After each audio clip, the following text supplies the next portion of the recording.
And we are back.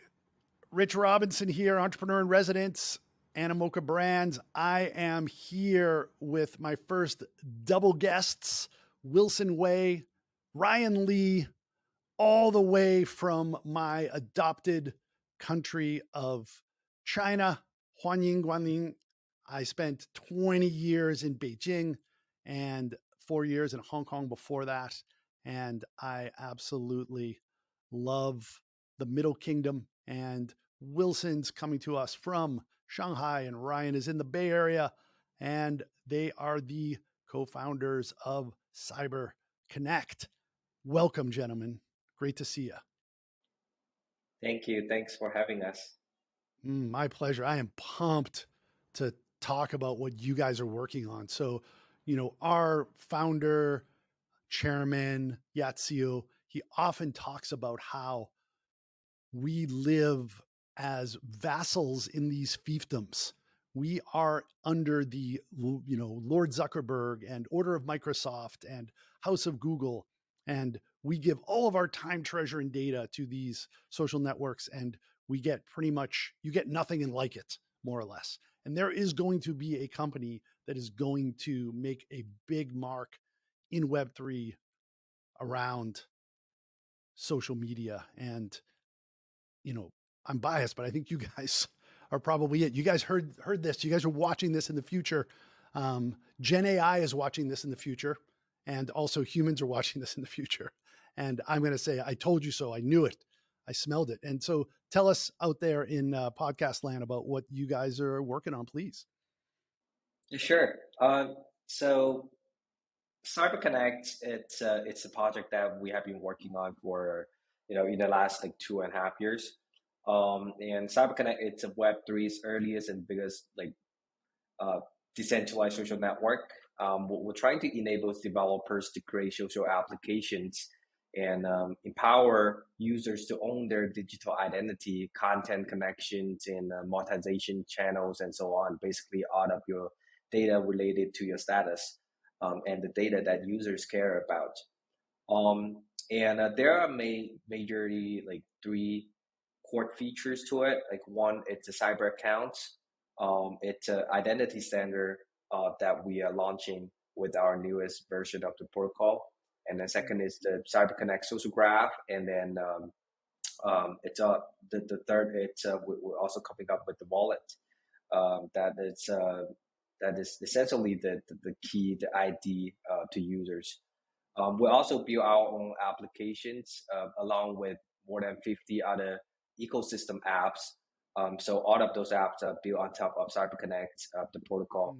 And our own flagship in-house built application is called Link3.2, which currently have about 100,000 daily active users. It's not that big yet, but it's pretty good amount of tractions in the industry. So that's what we do. Wow, fantastic. I mean, that's already some good numbers on the board since we're early days. And tell us about total users. So you have 100,000 that are active. How many people have registered to date? So when we talk about register number, we only count the people who actually pay at least like gas or some dollar amount to meet their cyber profile. So I think we have more than 900,000 users who actually have a cyber profile. So that's the total number. Wow, that's fantastic. So that's actually, so you're being conservative with how you even talk about registered users, saying that they've actually put something on chain, made some kind of a transaction. So yeah, that's great. I'm sure, and I think, yeah, many other startups would just say we have 10 million users. Yeah, and more than a million have between 1 and 2 million have put something on chain. But you're saying 900,000, so you're being conservative. So that's actually that's actually quite. I mean, how many wallet holders are there, even globally? And to have nearly a million unique users who have done something with you on chain, like that's that shows that there's pull from the market. Yeah, and with those users, some of them are premium handle holders, premium cyber like profile holders. That means they actually pay for their usernames on our ecosystem, and that generates about uh, like 700,000 plus US dollar worth in revenue to the protocol. So yeah, I think as an early startup, I think those are pretty good tractions.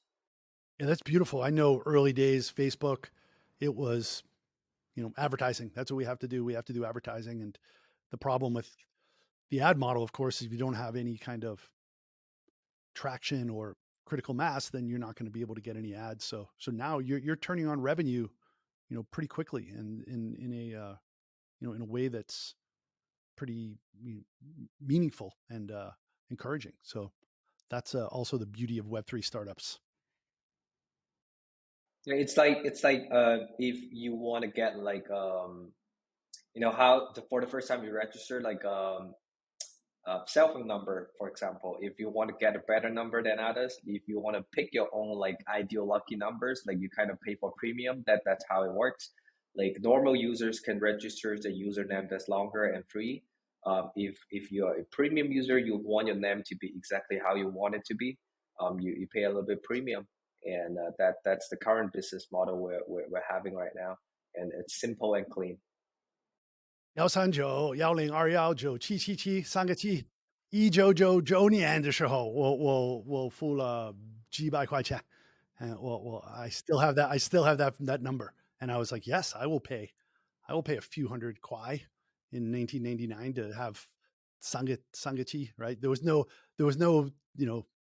triple eight anymore, but you could still get 3 7. So yeah, excellent model. People, it's kind of like a vanity license plate, and people want to customize themselves.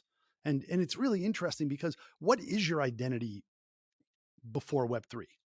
Like, is there like there it was so is it Facebook? Is it LinkedIn? Is it Linktree? Is it About Me? Is it your website? Is it your email? Like there wasn't, it was like sand through your fingers. Like you couldn't really grab it because it wasn't on chain and it was all, distributed. So now it's really fascinating that people talk about interoperability, and there's the interoperability in the back end with like layer 0 and all these other cross chain protocols. That's great, but for a user, what does interoperability really mean? And I think the core of it is around, it has to start with that identity. So I think it's terrific you guys call yourself a social network, but it really, at the core, it's that identity. And how did that come about? Like what was the origin story and what was the vision mission of the company? I mean, the idea kind of came from our last startup experience when we were trying to build a decentralized content ecosystem, and we also onboarded like um, hundreds and thousands of live streamers. Most of them are gamers, including like PewDiePie, the largest YouTuber back then. So when we onboard all those people, and we found that even though they have accumulated millions of followers on another platform, they don't actually own a piece of that data, which means they own their identity, their status, their social graph does not belong to them, and therefore when they're trying to migrate to any other new platform that they preferred, or to do anything else, like for example, like TikTok is kind of new compared to like YouTube, they kind of have to start all over again. And that was the questions um, that evolve and evolves and become the idea of CyberConnect. You know, we say like, you know what, like why can't we build like the infrastructure and the system that actually enable users to own the status, the identity, the social graph, the content, the monetization channel, like own every single piece of important content and important data that you generate on the platform to yourself through the blockchain. And therefore, whenever you want to use those data, no matter it's to use it as like um, pre-mint like minting prerequisite, or just migrate those data to a third-party platform, or you just want to log into a game and play that game with your friends without making all those friends all over again in a new game. Like you can actually bring those data.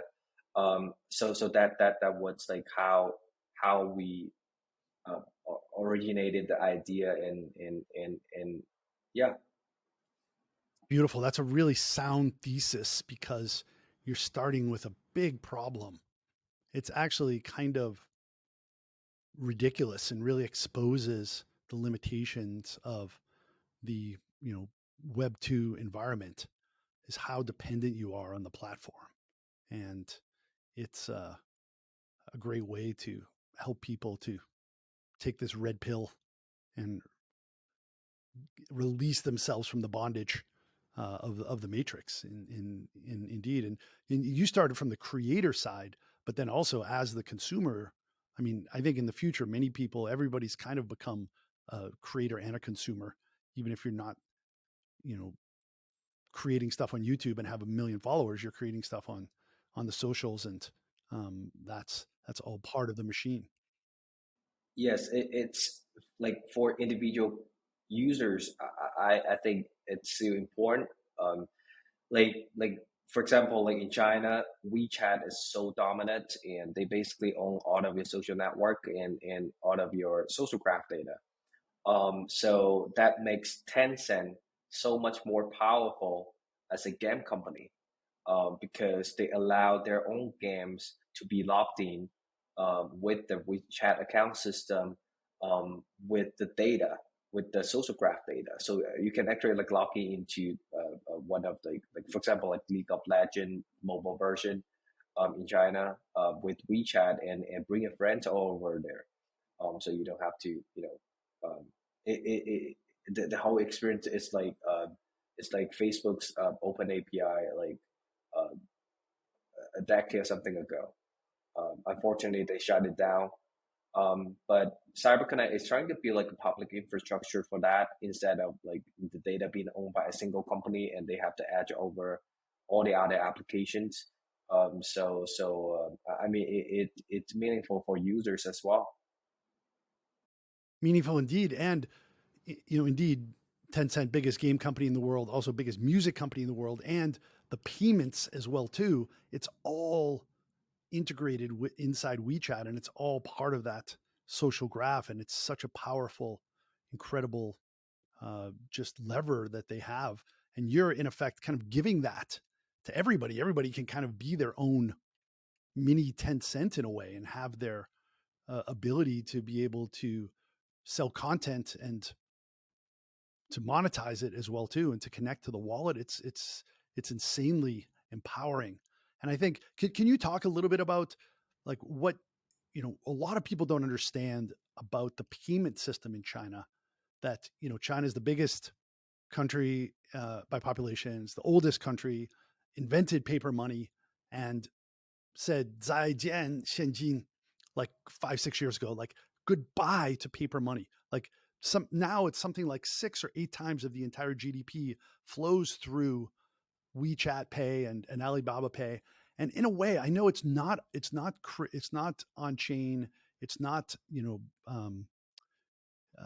it's connected to the banking system. But in some ways, I see that like what's happened in China is going to be really informing what people will experience in the future, because your wallet is really connected to your social identity in a way that doesn't happen anywhere else in the world.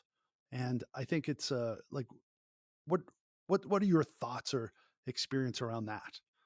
First of all, I think, you know, in China, people kind of say bye bye to cash uh, almost like 8 or 10 years ago, I think. Yeah, a long time ago. That was a long time ago, almost like 10 years ago, I think. Um, it's interesting that you say like how the wallet is kind of tied to your identity and social graph and everything. Um, I think when Tencent and Alipay start doing payment, they didn't actually um, you know thought too much about like how that could actually affect your identity, um, until or your social experiences, until I think WeChat come out with the feature called the Red Pocket, and that make like peer-to-peer payments so much easier and much more frequent. Um, and that's the part of it kind of you know somehow affect your identity, when you're sending out money to people as like a lottery draw. Um, but I don't think like other than the most like financial uh, the credit system that they're building. I don't think like the wallet for now it's really tied to your identity that much. Um, um, because it's still like the WeChat account system and the banking system. Um, they use the wallet still mostly like a tool for payment. Um, and you know, I know they are also building the credit system, but which is much more financial. It's not too much about your social thing. Like people, like in some super rare cases, may mention about like your credit score or your trustworthy score, in Alipay or WeChat Pay, but it doesn't really matter too much when you're doing like socializing. Like it matters when you're doing like financial transaction or something. Well, I mean, there's credit scores in the West as well too, and I think it might be less identity, but it's very stark for me because I was in China, like I said, for 20 years in Beijing, and then I saw the before and after, and now I live in Bali in Indonesia, and sometimes it's credit card, sometimes it's bank transfer, sometimes I can use GoPay to pay for something. And you must be really frustrated, Ryan, living in the States because in some ways it's really like five steps backwards. Like what I see, I was just back in Beijing a couple of months ago, is that when you use WeChat, just everything is completely seamless. And I think that seamlessness, you don't have to think about it. You can pay for food and travel and also splitting bills and sending money to friends and doing everything, all the mini apps. It's all fully integrated in there. And I think that's kind of a vision of what some sort of L2 chain with no, gas fees. Maybe we're seeing a little bit with Axie already with people using SLP to pay for stuff in the Philippines. But I think like when your wallet and your identity and your social graph and that's all fully interconnected, I think there's just no other place like China that has that already manifested. And I think that it's going to be next level based on what you guys are building, or am I just, hallucinating, or do you see it? Do you see it differently? Well, I think for me, yeah, I definitely resonate with your story that I don't go back to China often, but whenever I do, I get amazed by how popular WeChat and Alibaba Pay became. I think it's a different equation for those Web2 companies. They try to move into financial areas through like when their core business is actually like gaming or social media apps. And for us, what we're doing here in Web3 is really when everyone is trading, when everyone's doing the DeFi stuff, we want to introduce uh, the account, the identity part to this Web3 standard, so that everyone can get on board, not through just trading or YOLOing into like 100x leverage, but getting to know the people around them, getting to know the creators, building a long lasting relationship with different communities. And I think that's some similarities definitely with how like companies like WeChat or other companies that's moving in the intersection of finance and social. Terrific. Oh yeah. Hey, so also tell me about I was reading about Link 3. That seems super compelling and interesting. Peel that back for us, please. Yeah, sure. I mean, you've probably seen on Twitter. So Link 3, we already verified and onboarded more than 2,200 different Web3 native organizations, and to help them come up with their all-in-one link profile on chain. And yeah, as as we know, like more than 44% of those orgs already using their link displayed on their Twitter official accounts. So that brings a lot of publicity. Link3 is also trying to build or experiments more ways for users to discover new things about crypto. So we recently enabled orgs to come up with post newsletter, and also enable them to create a event like Eventbrite, but with proof of attendance SBT that's issued natively through us, which we call it West, like Web3 status token. And we're also building this like a very content driven feature, which is going to be launched by the end of the month. I think that's going to be really exciting. The whole thing about Link3, it's it's a big experiment, like to see how users, like Web3 native users can have a very native way to interact with orgs, content, events, and doing all those like engagements. How can they accumulate some level of status, and build up a trust system, or maybe like a reputation system as well. So yeah, that's Link3. I love it. So Just want to we just onboarded one of the largest decentralized exchange, DYDX, onto Link3 today. So something to celebrate. boom, huge, nicely done. That's great. That's I mean, 2,200. That's a really solid number when you're doing something that's to be on that, right? I mean, that's really validation. Yeah, lots of people on like DYDX, Zerion, Coinless, Zapper, Binance. Yeah, I just so many companies I saw. Yeah, that's amazing. And tell me about, I like that name a lot, W3ST, the Web3 status token. That's excellent. Tell me about that. Yeah, so first of all, it's pronounced as West. West, yep. Yeah, and so this token, like right now, a lot of the meaning are from the proof of attendance, um, from like participating in Twitter Spaces, Discord, Discord meetings, and so on. And we're going to support offline events as well. But moving forward, I think uh, the Web3 status token West, it's meant to be like a standard form of token that actually help users to establish their status. Like for example, I'm the co-founder of CyberConnect. That's a valid status. And right now on chain, people might scam you saying, "Okay, I'm the co-founder of CyberConnect, and here's the link. Please invest. Please like airdrop. You go here. You go. Those kind of like mistrust are due to lack of verifiable status and identity on chain, and so the same problem with like for example like LinkedIn, a lot of people claim they are they have those like experience, like I worked in this company but they didn't. I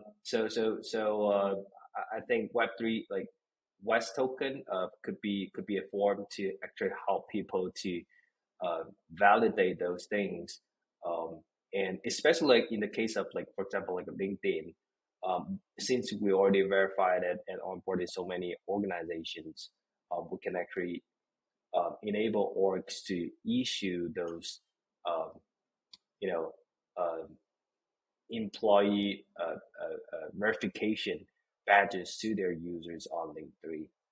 So their Link3 profile for like the Link3 profile for their employee would be more trustworthy, things like that. So yeah, it's a standard SBT, non-transferable NFT, that we're trying to use as the raw material for status building.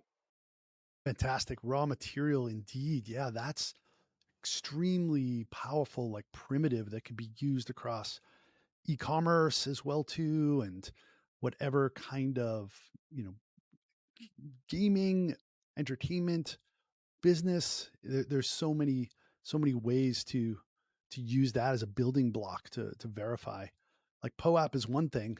I was at this event, or I participate in this at this time, but to verify somebody's identity during that time, I was an OG in this game, or I was I was part of this original community, or like that's actually much more powerful, because then people can go back and backfill their identity in a way that was like pre Web3, and make it all verifiable. And I think there has to be, in some ways, less anonymity on the internet to let people be a little bit nicer to each other. Sometimes anonymity is important, but I think also reducing scams and making people more human. That's powerful. Nice raw material. Yeah, let's go back a little bit to, you guys met at Berkeley in Northern California, and you guys were part of the Chinese Entrepreneur Association, and then you guys started a company together. Tell us a little bit about that journey, and you guys exited, and what you learned from that, and what you're bringing to this startup. I mean, it was a crazy journey. First of all, like that was back in 2017 when we first started our first startup together. So that was a special time in crypto. Share for our listeners why that was so upside down crazy town. Like in early 2017, I think Ethereum was under like 100, like somewhere around $100, like 80 to $90. And within a year, it gone from like 100 to 1,400 within a year, I think. And that was the ICO era, and the ICO thing, like using Ethereum and the smart contracts as a way to fundraise your project, was the actual real first major use case of Ethereum, and launching a token ERC20. So that was a crazy era, and we started our first project, which back then we were trying to build our own blockchain, like we own one, and trying to build like a decentralized content economy that actually solved the problem of platform ownership and monetization for creators. So I mean that was crazy bull market, and then it kind of fell. It crashed like 90%. Most of the altcoins like crashed 90%. We didn't actually issue any tokens with that project, but we raised a good amount of money as well. And also we make a lot of mistakes. We have great progress. We have more than like I think more than 30 million users, I think. Yeah. Wow. Yeah. So and like you guys are like started that while you were in school or just after college? about like right after, like I that's about like 1 year after I graduated, and I asked Ryan. Like Ryan was actually still doing his undergrad in Berkeley. Yeah, he haven't finished yet. So Amazing. So first pancake. Usually the first pancake that you make doesn't come out so great, but that's your first pancake, and it worked. Like that's amazing. You guys just threw your energy and engineering skills and your youthful exuberance, I'm so crazy. I don't know. This is impossible. You're supposed to fail. And you're like, I don't care. I'm going for it. And you did it. And like, uh, BitTorrent ended up buying the company. Yeah. Yeah. Yeah. That's a legit, that's a big W on the board, and nicely done. Tell us some of the mistakes that you made along the way, and what you learned from those. I think that's one of the most powerful things, is to learn from challenges and road bumps rather than success. You know, I think uh, the biggest mistake actually came from me. Um, I think I missed the perfect timing for us to raise another round. And the business we were in was in, we were doing like live streaming for games. Um, and that it's a very expensive business. Like the infrastructure for live streaming, it's crazy. The CDN that we're paying, the transcoding cost, all of that. And when we had good tractions, we kind of missed the window for the best timing of raising our next round. Um, yeah, so I think like being able to sense the market, like don't just like focus on building your own thing, especially when you're the CEO or CFO. Um, I'm the product guy, and I spend so much time into like product and also like operation. Like I was, uh, worrying too much about like the details of it, and kind of like um, you know if I got back again, like I would start our fundraise like 6 months earlier, even like before we had PewDiePie. We should start talking to investors. We took like as the CEO of the company, I think, and also I think lots of the executive, sometimes we should just walk out there and talk to people, learn about like what's going on, like what's new about the industry, how are investors looking at it, and just casually expose your project to more people, and build up those connection and relationship, um, and listen to their feedback. So it's timing timing matters so much. We were kind of a little bit earlier than others to gain those traction, like a million daily active user. It was insane. And we were doing like millions of uh, revenue monthly. Um, and yeah, so we built a pretty good product, and had traction, but we didn't actually succeed to bring it to the next level, because I think we kind of missed that timing for fundraise or launch a token. Um, yeah, so I'll say that's the biggest mistake. Um, yeah. Great. Thanks for sharing. Anything to add, Ryan? Yeah, well, I can add on something on the technical side, as I was majorly responsible for the tech side.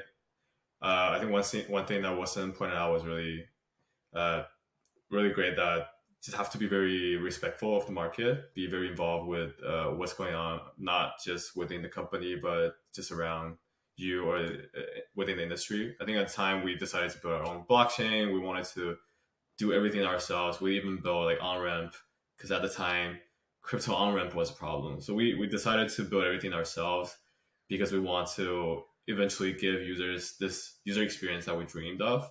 No gas, don't go to like the Ethereum type of setup. Go through our proprietary blockchain. Go through our on ramp with a couple of payment vendors.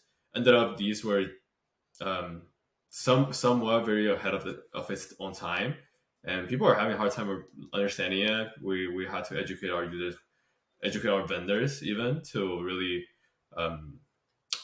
to actually let them know what we're doing here. And I think this time around with CyberConnect, we were a lot more confident that the whole industry is going to move in the same direction all at once, instead of uh, everyone trying to build their own thing, own blockchain. Um, there is a collective understanding of we got to do this together. And learning from that, CyberConnect is designed on the protocol level to be very interoperable, very compatible with different chains, and making sure that we're respecting the market as well. We want to move along with the pioneers in this space, not just by ourselves. I think that's also what we're going to do with our upgrades and the wallet product that we're going to ship. Beautiful. Yeah. Quickly learning from those mistakes. Yeah, we're not going to make our own blockchain. We're just going to be agnostic and piggyback, be multi-chain, and let's say no to some things and just really focus on fewer things. I mean, that's the key to success, is just to be a learning machine and to be able to say, yeah, you know what, that didn't work. Let's make this work by simplifying it. You know, and I love it, Wilson, that, you know, usually a bigger problem with a lot of founders is they're maybe spending too much time like in the market. But you're so heads down, like you really should be really heads down on product until that product market fit is really humming. But then the problem is, yeah, you don't want to be in the business so much. You got to be on the business, and you have to poke your head up out of the clouds and like look at what's going on. But it's like, you know, you're just out of school. I mean, that's pretty incredible. You have like 1 million MAU, millions in revs, 30 million registered users. I mean, like, you know, if those are the mistakes that you made, those are pretty damn good mistakes. Those are like you made the right kind of mistakes. I was too focused on the product, and yeah, you maybe might have been able to raise and go bigger, but you still had a liquidity event, and that's pretty terrific. And now you live to fight another day. Yeah, I mean, we got to a level where the company was acquired, um, because we spent a lot of time like building product and traction, and therefore we have a valuable business. But I think like how most of the like the lesson that we were taught when we were in the club back in Berkeley was like you have to be like laser focused. You have to be focusing on the like the product itself, the product market fit itself, and that's how that I think that kind of like tricks me. And I don't want to share that lesson anymore, like to early entrepreneurs. Like of course you have to do that, but as the head of the company, like you have to spend some time to make sure you are aware of the market, you're aware of of what are the leaders doing, what are the smart, talented people thinking about within the industry, especially when you're in an industry that's so new and everything is changing dramatically from period to period. So I think that it might be for some people a little bit counterintuitive, but I think it's super important. Dramatic, indeed. There's so many changes. I feel like it's the staircase in Harry Potter, just shifting in real time. Just, you know, you can, oh, congratulations, you've caught up on the entire industry. Now everything's changed since breakfast. And that's what makes it, you know, beautiful and also brutal, if I may. So you did not do an ICO, which was, you know, token or ICO is not right for everybody, you know, back in the day. How did that affect your decision to, you know, issue, you know, thinking about tokens in Web3? And what do you think is the maybe, you know, lessons or advice you could give to other people that are out there? I mean, of course, the tokenized version of the internet is kind of the future, but should people be doing their own IDOs? You know, oftentimes no. And what's the, you know, what's the lessons learned, and where, yeah, go ahead. After 6 years in the industry, we haven't launched any token yet. At least not me and Ryan yet. um, you know, I think launching a token, it's essentially I think of it as a huge maybe liability in some sense. You know, like we do not want to launch any like shit coins and like just do like a money grabbing thing. We want to launch a token that has a real utility and it's decentralized. and it's meaningful. Like we just don't want to come up with the token and that's it, you know. Um, so like I couldn't actually give much advice for people who want to launch a token. I haven't launched anything yet. Um, Even though like like the TGE for the CyberConnect token, it's coming up in Q4, but we still don't have experience on that yet. Um, No, but I think that your advice is baked into your thinking, which is there really should be some utility around this, and it should be very additive, and it's something that's important to the core experience of the user, because otherwise it's like you're going public already in a way. Fantastic. That's great. So tell us, just wrapping up, what you're sort of most excited about. You talked about the kind of third pillar of being a wallet provider for your users. What's that roadmap look like? um, I mean, for us, we think of wallet more as like an account system, to actually enable seamless experience when users are trying to interact with a Web3 native application. So the experience currently, it's like, first of all, you somehow have to get a crypto wallet, and that's already hard. Like having a MetaMask in the Chrome extension, or download another app like wallet application, and then even after all that, like um, you still have to somehow, for example, if you want to interact with like this chain, you have to get like the native token of this chain in order to support the gas payment. And like with that one simple login, you have to finish all those steps.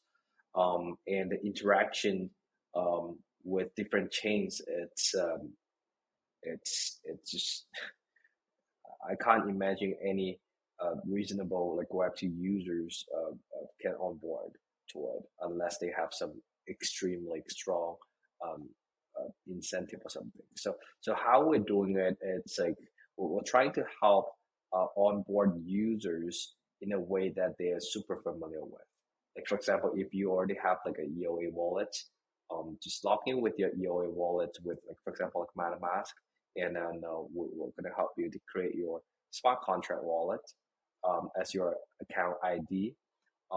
If you don't have like a EOA, just log in with your Gmail, for example, like your Web2 social, and then we're going to create that smart contract wallet for you as well as your ID. And the good thing about this like smart contract wallet, it's like an account abstraction that's like we can do feed allocation, cross chain, we can um, use cyber to become your for example like gas credits, um, and all sort of that, like and bundle a lot of the transactions, so you don't have to keep clicking like sign every single time. When you're trying to do one thing and then you sign 3 times through MetaMask, that's kind of stupid.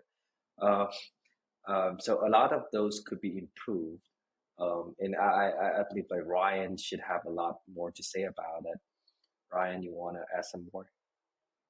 I think wallet in our system definitely serves as both the account as well as like an abstracted way of user logging into any kind of system, where the account part plays a huge role for users to build their identity, their social experiences around an embedded wallet, not just like like a wallet that has a ton of your money in it. So this account serves as where all your social behavior, all your social interactions will happen, and all these data live under the same account. At the same time, when users authenticate, that authentication process doesn't have to be as complicated as what the users are experiencing right now, like with the C phrases, with the Chrome plugins. We want that to be more customizable to different apps built on CyberConnect to welcome different type of users logging in. And because CyberConnect is a multi-chain protocol, we want to make sure that the same experience that they have on their favorite chain is transferable to a different chain that they're probably not as familiar with through this abstracted gas sponsorship or gas delegation that's enabled by the 4337 compatible cyber wallet. So users don't have to care about which chain I'm interacting with, which content creator from which chain I want to follow, but always just interact directly as if they're on one chain. And I think that's also the promise of CyberConnect being very interoperable. It's just going to be where the creators and where the users are. Beautiful. Yeah. And I think that's a beautiful vision. You're really right, Wilson, that it's almost incredible that Web3 exists, because you have to set up this wallet, and then now you're going to have to go to an exchange and, top it up. And then, by the way, now congratulations, now you can get rugged. All those steps along the way, you're just like, wow, it's just, people talk about Web 1 with, I had a modem and it was and getting online and I need a plugin for my browser. And like Web3 is like that. It's like, no, Web3 is much tougher than Web 1. Web 1 in the mid 90s, I got online much more simply, and it wasn't as fun, but man, it was much simpler. And in some ways, everybody's trying to crack this thing. Like, okay, I have a wallet, just like I have a wallet in my pocket, and then I bring that wallet to, all these different transactions in my life.